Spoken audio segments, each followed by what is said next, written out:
respected spiritual brothers and sisters. Firstly, thank you. The organizer gives me this opportunity, something like reunion. Many of your face very familiar in my mind. So long time friend. Actually, I myself, the follower of Indian tradition, as a matter of fact, student of Nalanda tradition. So, historically, you Indian were our guru, our teacher.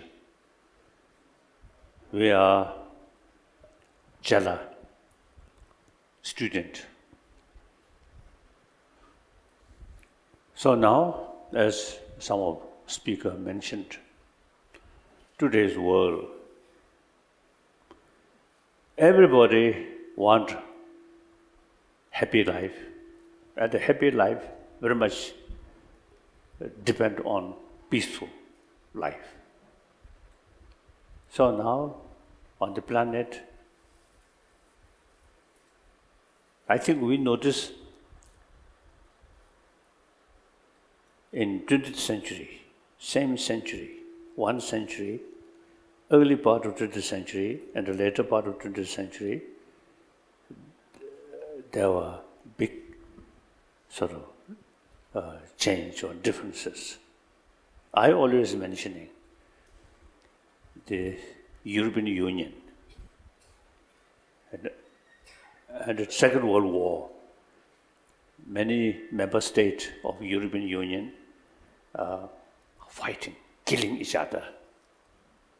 Then eventually, after Second World War, people, I think, too much suffering through war. So then they, I think, through difficult period, we human being, then, you see, if something, no problem, then we take for granted our sort of daily life, go like that. When we passing through tremendous difficulties, then we also open our mind. Why? How? So that's, I think, happened in European sort of continent there. Too much suffering, too much killing. So then they developed European Union. Obviously, if European Union not developed, then I think the last few decades, I think there must be some killing among member states. Since European Union started, at least among the member states, no longer fighting, killing. So I really admire. And one my friend, and as a matter of fact, I always consider almost my tutor about quantum physics, a German professor, von Weizsäcker. He once told me, when he was as a young German, and every German eye, French is their enemy. Similarly, in French eye, like that. When we discussed this in 1990s, then he told me, nowadays, that kind of thinking completely changed.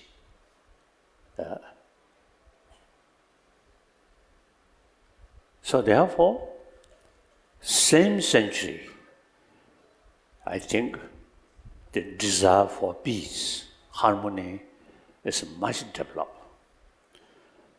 But still now, world, every day when we listen news,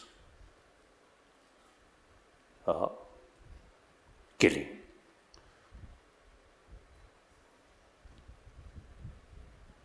If one human being killed by one animal, like a tiger, like an elephant, it becomes news. Now human being killed by another human being. Now this is not news or something almost normal. So that's today's world. Too much of city violence. And then, as I mentioned earlier, when we put question, why? Firstly, basically, now according to scientists, basic human nature is more compassionate. Constant anger, constant hatred, actually eating our immune system. So more compassionate mind, very helpful to sustain our positive body element. And then I think everybody have the experience. The day when you receive some compassionate attitude from your neighbor, including from your family member, that day you feel very happy. The day when you have some kind of heated discussion with angry face, I think whole day, including dream some uncomfortable dream. That's our human nature. Mentally happy, food, shelter, secondary. Poor people, even beggar, full of love, each other, happy. And millionaire or billionaire, a lot of money, and provide on top of money, even sort of a lot of power. In the family, lack of affection, that person will not be a happy person. Very clear. So therefore, loving kindness is very important. Our life start and survive with mother's affection, mother's care.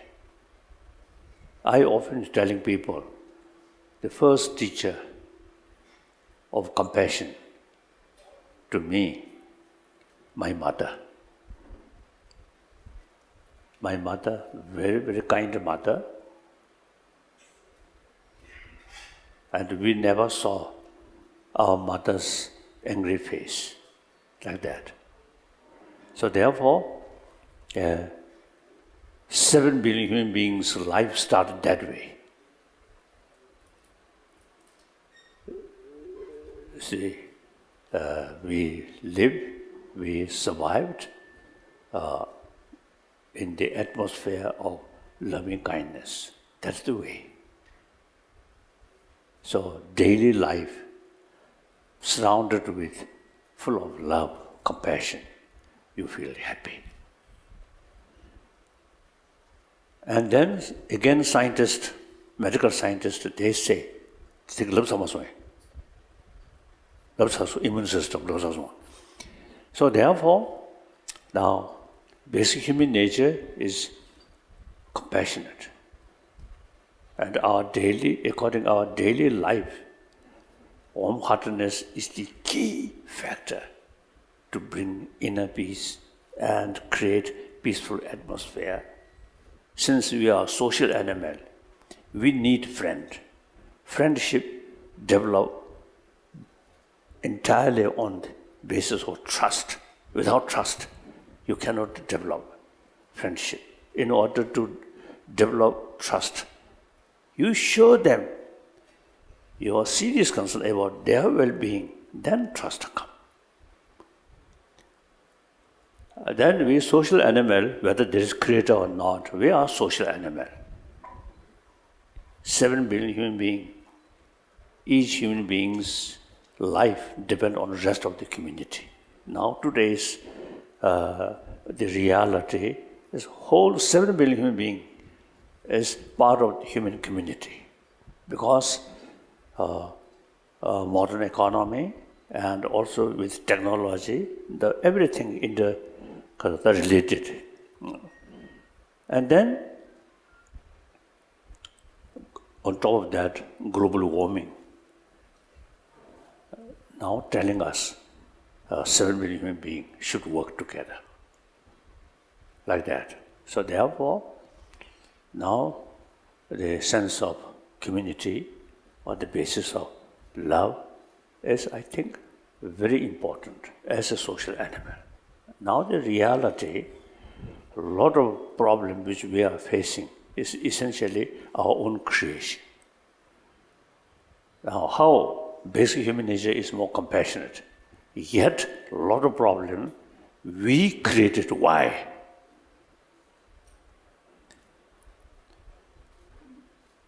From birth, different emotions there. So then,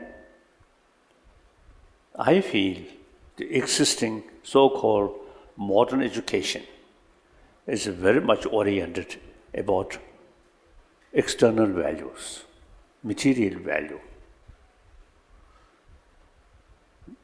Not much talking about our inner value. I think in modern education developed in Western world, at that time, the moral principle or this inner value is concerned, taken care by church or monastery or nunnery. Eventually, I think maybe around 200 years, these, technology with the help of science gradually developed. So, it's necessary to have separate education institution. Mainly, carry the responsibility about the material thing. So perhaps at that time, maybe more balance. Then gradually on the planet, interest about religion, some way, little bit neglect. So therefore, now existing education institution itself now should carry the responsibility for both the material development and as well as internal the development of positive emotion or health of inner world. So I am quite critical existing modern education system.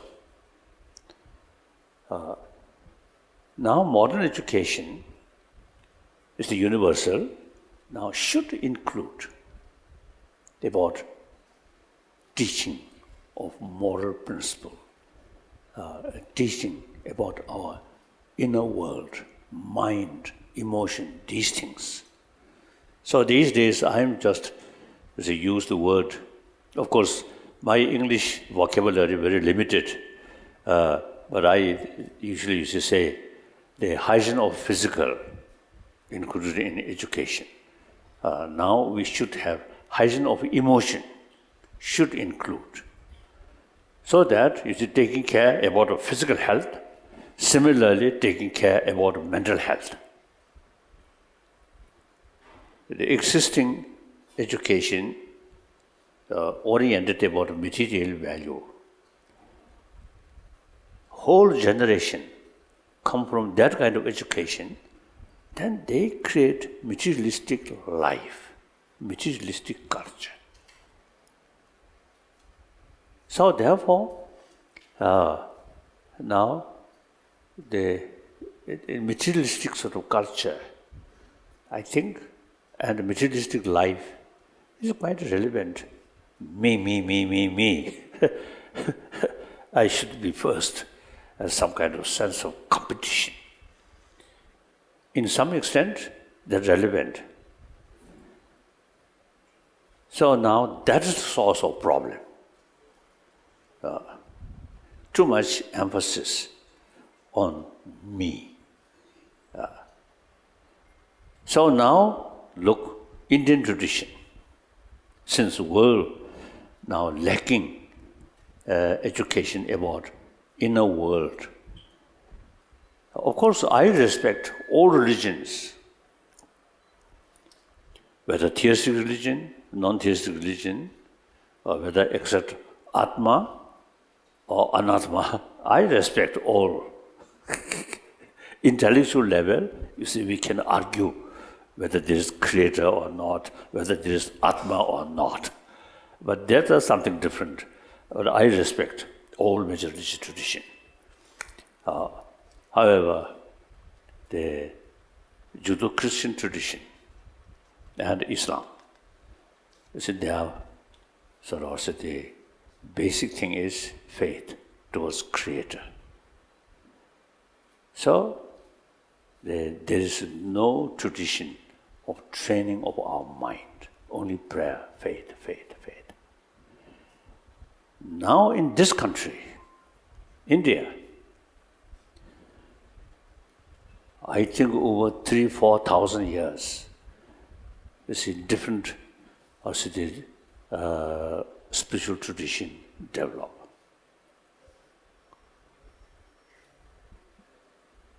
Then, like Sangha philosophy, one part of Sangha philosophy, and Jain philosophy, and then Buddhist philosophy, you see, no beginning of life. So no concept of creator, rather self-creation. So now it becomes important, training oneself. So in this country, over 3,000-4,000 years, the concept of the shamatha meditation, single-pointed meditation. On that basis, with the help of that, vipassana, analytical meditation. Now, analytical meditation truly, I think, something like a weapon to tackle our destructive emotion. So therefore, Buddha himself, I consider, product of Indian tradition. Before Buddha come, already the concept of shamatha and vipassana already there. So, the Indian tradition is the practice of Shila on the basis, that including ahimsa, then practice of shamatha, also the channelize the strength of mind. Generally, our mind much scattered, so the ability little bit sort of weak. Then concentration, meditation, channelize all our energy of mind. Then use that more sort of, because of the more powerful of mind, then investigate. So I did this morning also. I mentioned Raja Ramana, Indian nuclear physicist. He told me quantum physics in the West is a new concept. They found something new. But in this country, 2,500 years ago, already developed. Because investigate. What is the nature? What's the ultimate substance of these things? So then we concluded nothing objectively exists. Then the observer, the modern physicist, not yet developed, the investigation where is self? Where is observer? In this country, I think 2,000 to 3,000, 4,000 years, investigate where is observer. So the concept of Atma and Anatma come. So these are result of investigate, not only external thing, but also where is I, where is self? Then further investigation, all the emotion, such as destructive emotions, such as anger, hatred, these, how it develop. That also is according to law of causality. Certain cause there that develop certain result. So all these, like external things, cause and effect, like that. I think beginning of whole sort of the cosmology, particle, we call space particle. Then gradually it forming sort of different sort of different thing that creates energy. I think from space. Space particle, no beginning, no end, always there. That's the way external things form. So similarly, our mind, chit, no beginning, no end. So that's a way to begin our mind, like that. So, in this country, I think few thousand years is already investigate these things. So now these things, now my personal experience, after I came to India as a refugee, then at that time, not much sort of thinking this line. Then in 1973, I visited Europe. External material development and technology, really wonderful.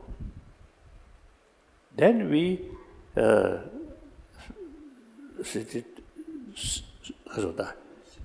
discuss or sit together, exchange. Then you see same sort of experience, too much worry, too much anxiety. So the material development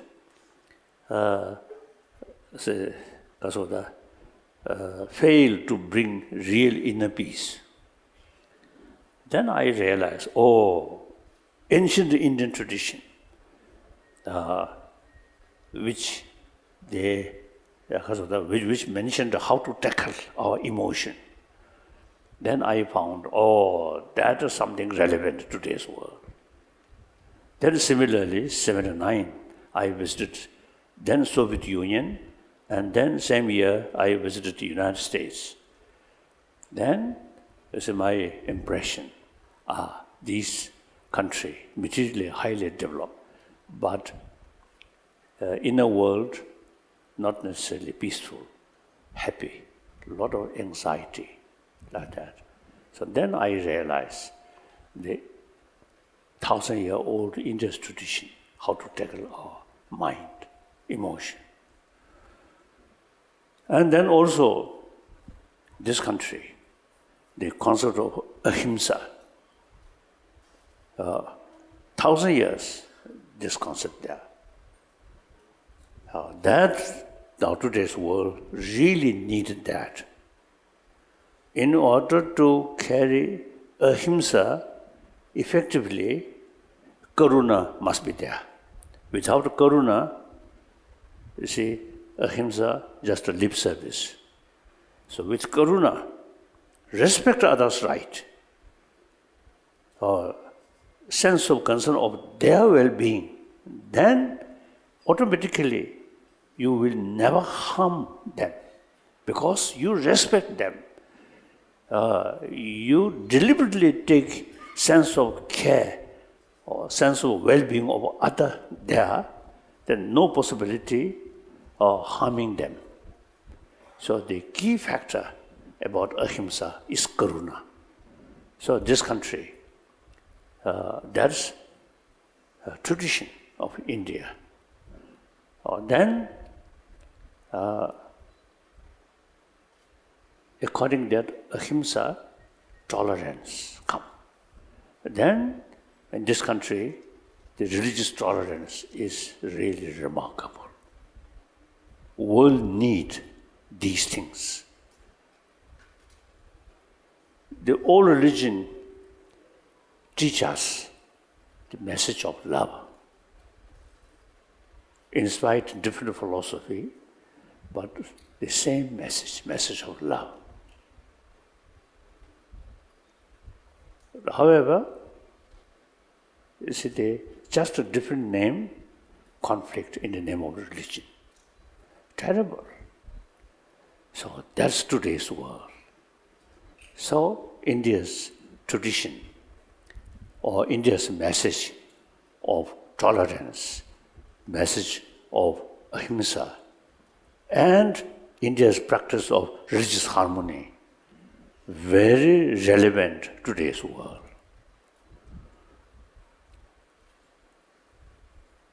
And then, even non-believer,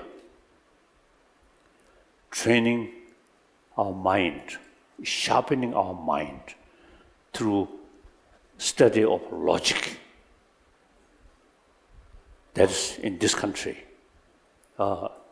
Since, you see, there is some creator, then logic not much useful. But Jain philosophy, Buddhist philosophy, one part of Sangha philosophy, no creator. So ourself as creator, so self-creation. Then training of our mind. And in order to training our mind, faith alone not much effective. Reasoning is important. So logic in this country, and traditionally, I think both Buddhist tradition as well as non-Buddhist tradition, there are a lot of, I think, knowledge about a logical approach. If this is so, that must be.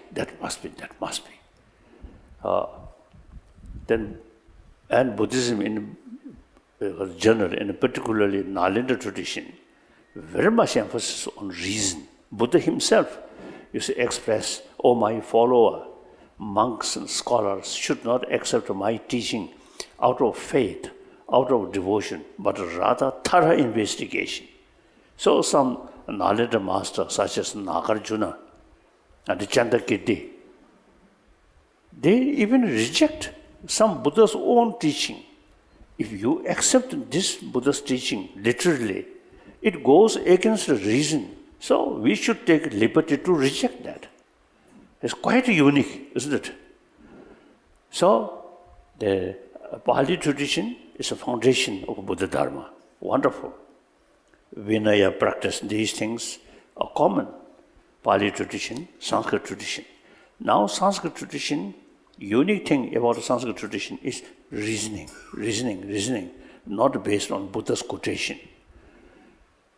So that logical approach, although mentioned in some religious, or say the scripture, but we can apply that every field. But scientific, so way to search, investigation, they're similar. So sometimes I discover Buddha himself. I consider Buddha himself ancient one Indian scientist. Not emphasis on faith, but investigation. So therefore, we should consider these are the subject of academic subject. So only this country's tradition have the potential to serve or to help. No other tradition. Other tradition, just a faith. Although I respect all these traditions. But from the viewpoint of a Nalanda tradition, Nalanda thinking, then just a faith is narrowing our mind. The practice of vipassana open our mind. Everywhere, look, why? We never say yes, no, never. Investigate why. In every field, that's very important. All our action should be realistic action. In order to carry realistic action, you should know the fuller about the reality. In order to know the reality, investigation from various because of the aspect. The senses of organs, just one dimension. Sixth mind, chit, have the ability to look various aspects, various sort of the 3 dimension, 4 dimension, 6 dimension, and then utilize our intelligence, investigate that way openly, unbiasedly, objectively. Then we can see the reality. With fuller knowledge about the reality, then our action, accordingly, our action become realistic. Too much emotion, want something positive, something good, but the method unrealistic. Just as a push, because of imposing your own desire. Then often method become unrealistic. Then failure. No matter how good motivation, good goal, but the method wrong. Iraq crisis. So, the India's tradition, I think, really, not only ancient tradition, but very relevant to today's world. India's tradition has to give us the possibility of utilize human intelligence fully. Therefore, now that also way of approach, that also secular basis, not based on religious faith. Whether you say believer or non-believer, you see, these are common. So now today's world, out of 7 billion, over around 1 billion non-believer. And then among the 6 billion believer, also you see different faith and difficult. So therefore, the India's tradition, secular way, respect all religion and also respect non-believer. That's very wise, very realistic. So now my main point is, since these are, this is the fact, 82-year-old person, now nearly 83-year-old person, a lot of sort of experience.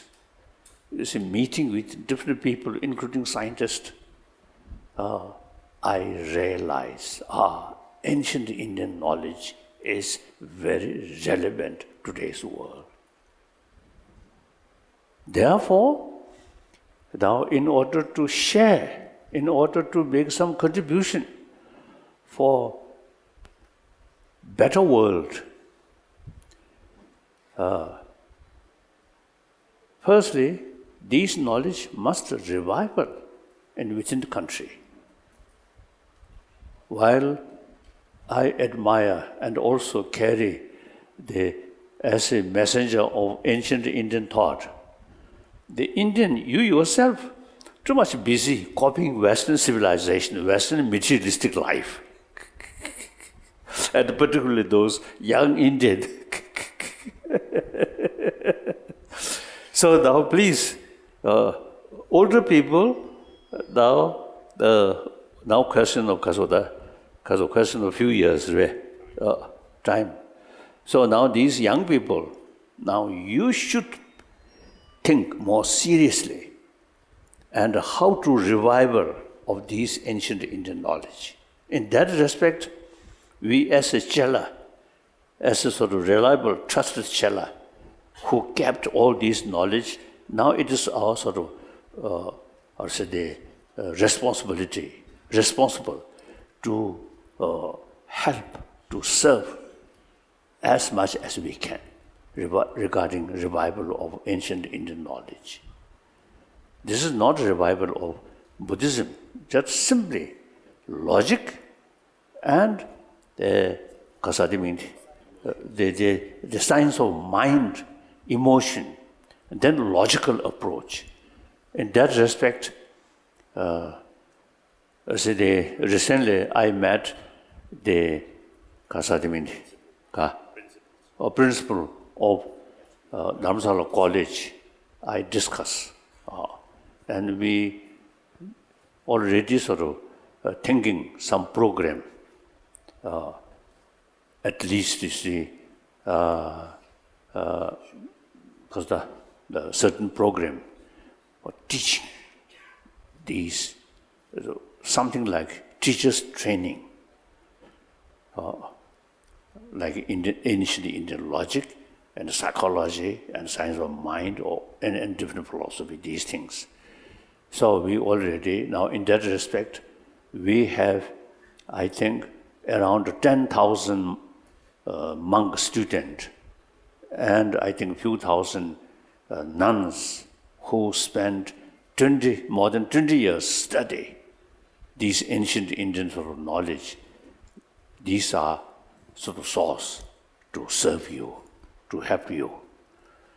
So that's my fourth commitment, revival of ancient Indian knowledge in modern India. Then you can serve the outside, outside world or general people. Now, in Western countries, showing interest about karuna, about the inner peace, more and more people now showing, and including many scientists. So ancient Indian psychology and logical approach, these many educated Westerners also is showing interest. This is nothing to do with the propagating Buddhism. No, religion is individual business. Even remain non-believer, very good.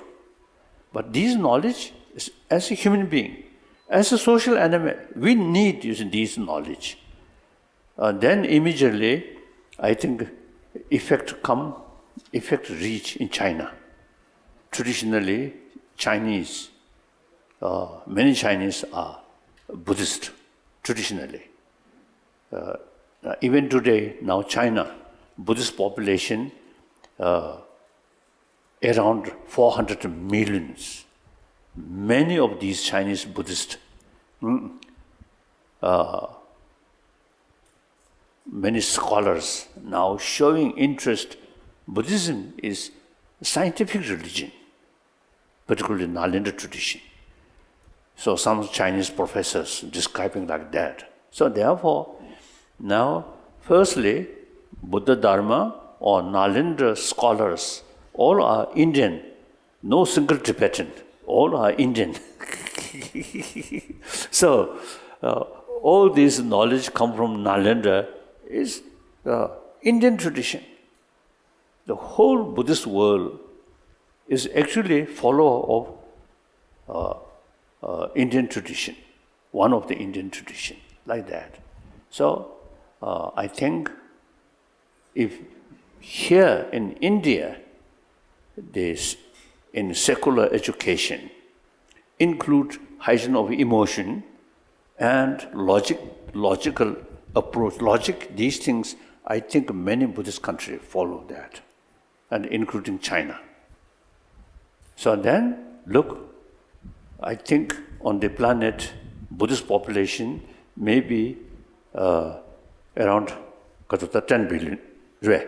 말이 가서 가 1 million, 1 billion. So quite big number. This is not sense of competition, but these are traditionally follower of Buddha Dharma. So they should learn what's the real message of Buddha, message of Nalendra. It's a very scientific way, not just faith. Okay. So that I want to share with you. Now some questions now. Yes?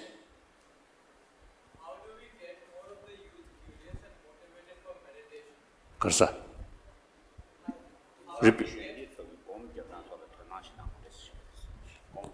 Now firstly, you should know the value of, I think mainly vipassana, analytical meditation. That's important. Sometimes, in the West also I notice some people showing interest about meditation. The real the reality about that meditation is closed eye and thoughtlessness. Yes. That is, I think, not proper. Because of the no help to sharpening our mind.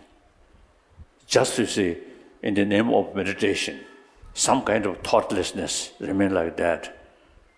One my friend, one Ladakhi, one young Lama, wonderful. I know him. So he spent 3 years retreat. And after 3 years retreat, we met. He told me, 3 years retreat, every day some meditation. And the intelligence become less. So that is something wrong.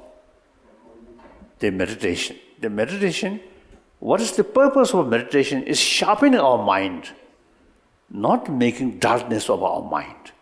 Okay. So that's the main purpose. Then as I mentioned earlier, meditation, strengthening ability of our mind to investigate. Okay. Should not consider as a part of puja and ritual. Of course, my daily practice, some ritual there, but my main interest and main practice is analyze. That really, they transform my mind. The emotion, all negative emotion, destructive emotion, no sound basis, just emotion, and very much based on appearances. So analyze what's the reality. There's big differences, appearances and reality. All destructive emotion very much based on appearances. Now that some scientists also say that, like that. The destructive emotion, most of destructive emotion, very much based on mental exaggeration, like that. So the analytical meditation, very, very helpful. And then analytical meditation brings your conviction. Altruism is always very helpful. Self-centered attitude, selfish, is always harmful. If we go this Buddha state that, and then superficial. Go deeper, reasoning, and look whole world. Then you get the conviction. Altruism is the key factor for happy individual, happy family, happy community. Through that way, that's the only way to bring happy world, happy humanity. Through analytical meditation. Yes. Next question. Yes, I have a question. Pranam. Actually, I just want to share one thing that I started meditation 10 years back and started realizing the importance of meditation in my life how it is important to balance our lives through meditation. 그래서 So,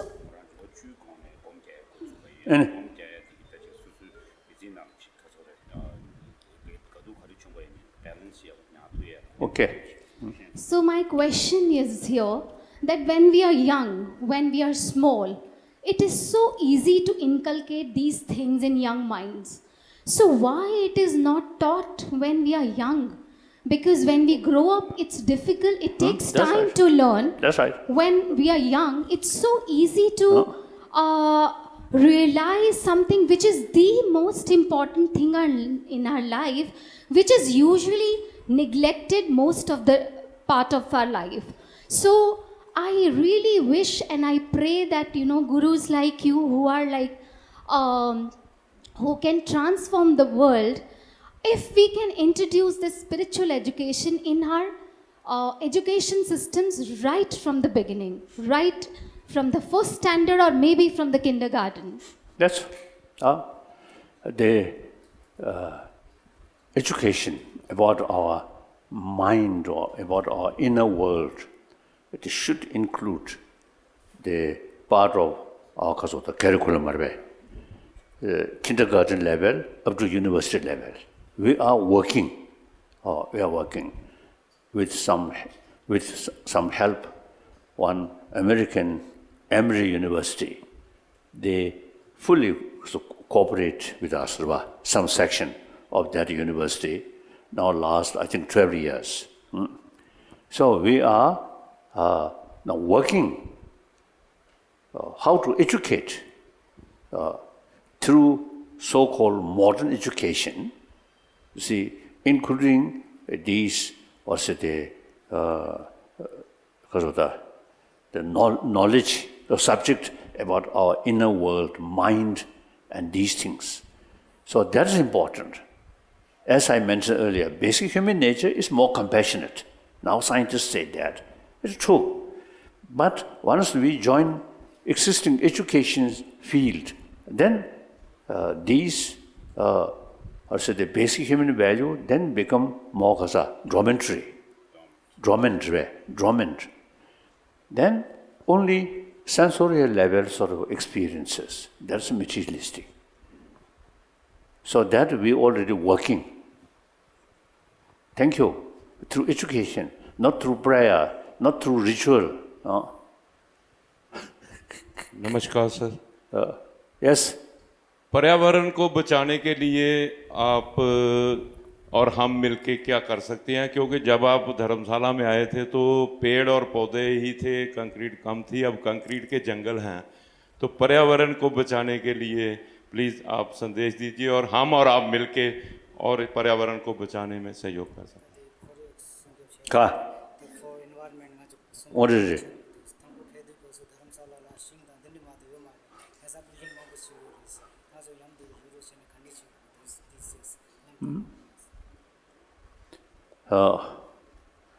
Yes, environment is very important. The whole world is our home. Taking care of the environment is something like taking care of one's own house. When you feel cold, furnitures burn, is wrong. Something like that. This world, planet, blue planet, is the only our home. So we have not only right to utilize nature resources, but also we have the responsibility to take care about the world. So that also, I think, should be part of our education. From childhood, we should teach. Each of us have the responsibility to think about caring the environment. So these things, not just knowledge or subject, but the concept about the ecology should be part of your life through education. I myself, when I first came to India, no idea of ecology. In Tibet, the all water, the everything, although you see in central, in Lhasa area, not much forest. In ancient time, yes, forest. I think in 1950, 52, 53, some Chinese sort of the because of the survey, survey. You see, one occasion they found one rock, actually, because of the leaf, one fossil. They then concluded, and several millions years ago, the Lhasa Valley sea. And in the hilly area, lot of tree. That's now scientifically. So according to Tibetan literature also, you see, mentioned that in ancient time, the Lhasa Valley sea, because of that lake, like that. So in any way, when we were there, every water we can drink. Only I reach India, then also Europe, then I realize, some water you cannot drink because too much pollution. Then I asked some sort of scientist, ecologist. Then they explained me. Then I realized now we have the responsibility to look after our own planet, our own home. So this should be part of our life. Each day, you see, taking care about environment and water like that. That also through education. Okay. Then next question. Namaskar, Lamaji. I take seminars and workshops with a lot of youth, and I find that our youth in India lack clarity about their own true potential and a purpose in life. And I believe that if we don't have that purpose, if our youth doesn't have that purpose, we are going to create a nation which will be purposeless and disorganized. So how can we, what methods we can use so that our youth can realize their true potential, bring that clarity, and live a life of absolute purpose and profoundness? So what are the tools which we can use? Karsa. Ka. Riba.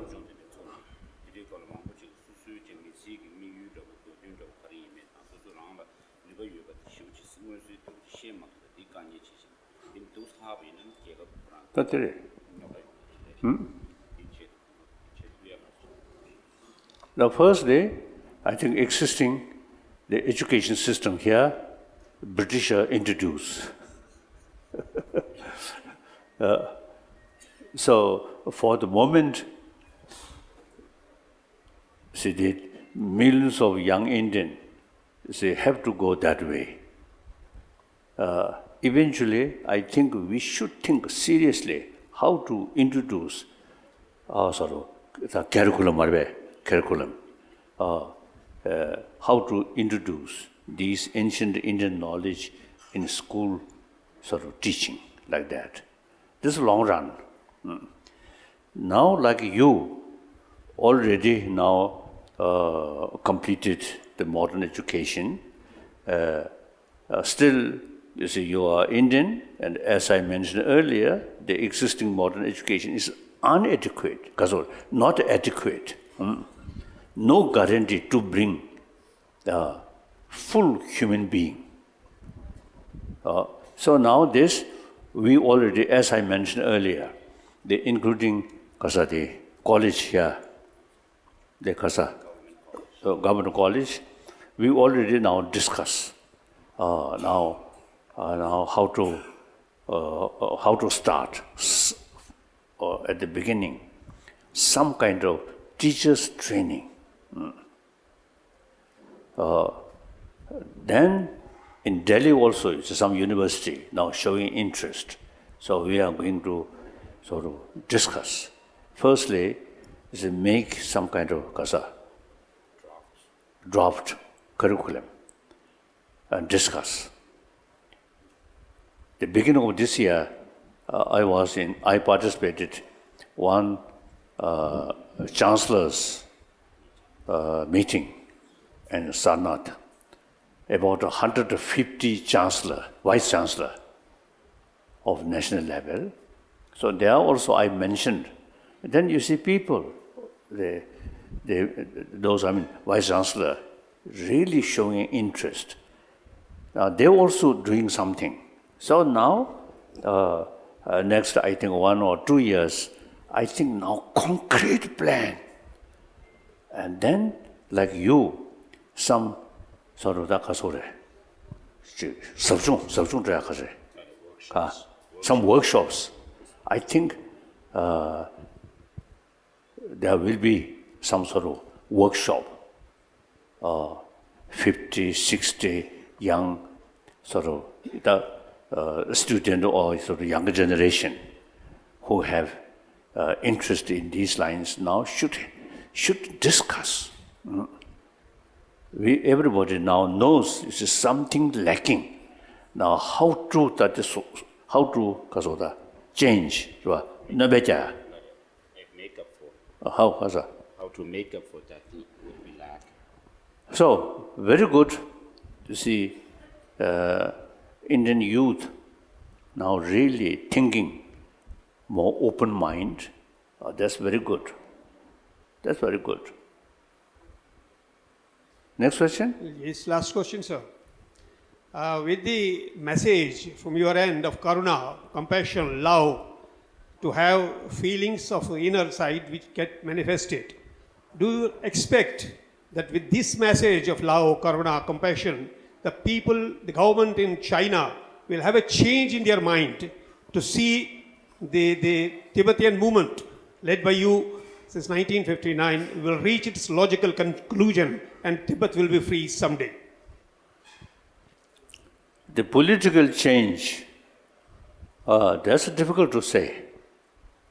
But in now China, historically, as I mentioned earlier, a follower of Nalanda tradition. Now many Chinese university scholars now describing Tibetan Buddhism is a very authentic Nalanda tradition. And some Chinese scholars, some university, they interest about Tibetan Buddhism so much, so they also want to study Tibetan language. So as I mentioned earlier, in China, now Buddhist population around 400 millions. Now many of these Chinese Buddhists, now they are following Tibetan Buddhist tradition. So this is a long run, of course.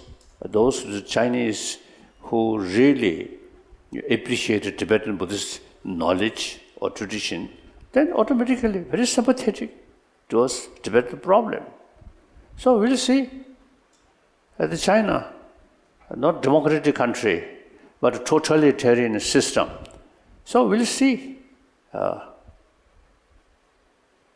how much change? Difficult to predict. Okay.